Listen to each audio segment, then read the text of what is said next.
জীবনে প্রথম একটা কথা শুনেছিলাম যে যে চ্যালেঞ্জ নিতে পারে সে ভালো কিছু করে দেখাতে পারে। এবং আমার কাছে মনে হয় এই 2023 সালে একটা অন্যরকম দুর্গা প্রতিমা তৈরি করার অফার পেয়ে আমি নিজেকে ধন্য মনে করছি।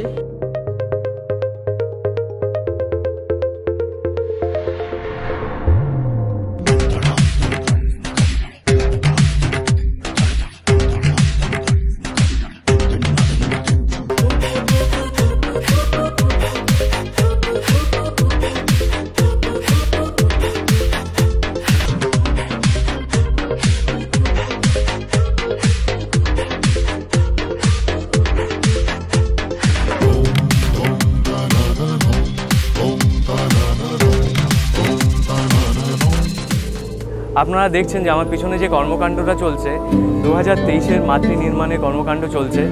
এম্পায়ার ইলেকট্রনিক স্কুটার প্রস্তাব নিয়ে আসে যে কিভাবে আমরা আমাদের ডিজেল ইঞ্জিন, বাইক এবং মোটর ভেহিকেল দিয়ে একটা মাতৃ প্রতিমা নির্মাণ করতে পারি।